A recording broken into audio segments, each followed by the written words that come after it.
Wala taqtulu anfusakum, janganlah membunuh dirimu. Menyakiti saja tidak boleh, apalagi membunuh. Membunuh itu dosa yang besar sekali. Ya, baik itu membunuh diri sendiri maupun membunuh orang lain.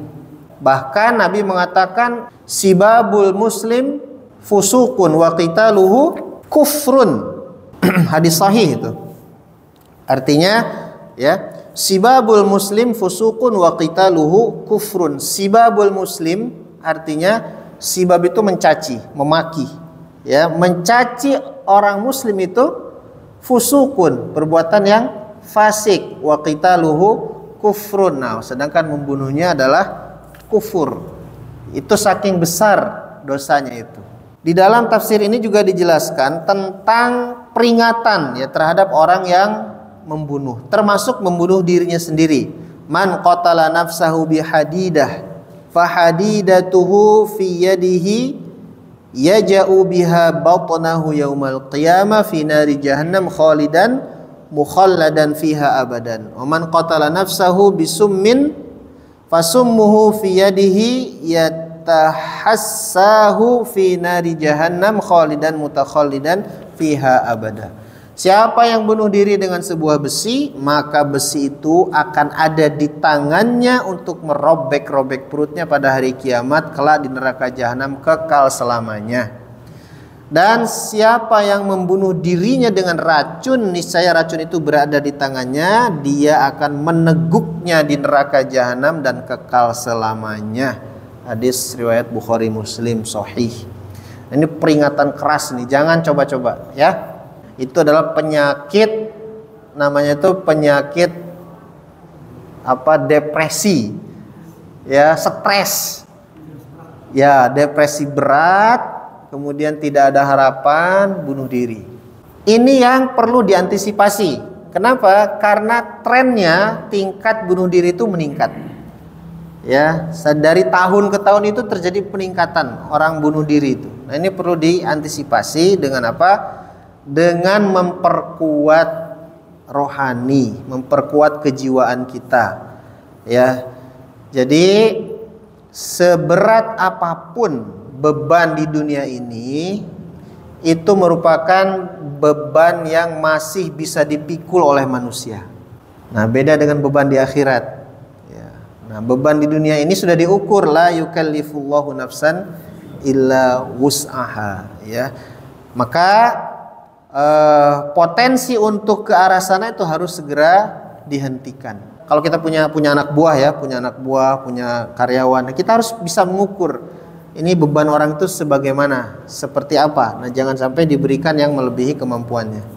Wala taqtulu anfusakum innallaha kana bikum rahima. Sesungguhnya Allah Maha Penyayang. Allah itu penyayang. Kenapa dibunuh? Ya, kenapa membunuh? Wa may yaf'al dzalika 'udwana wa dzulma fasawfa nuslihi nara wa kana dzalika 'ala Allahi yasira. Ya, siapa yang melakukan hal itu karena melanggar hukum, karena kebencian, ya, maka ya akan dimasukkan oleh Allah ke dalam api neraka.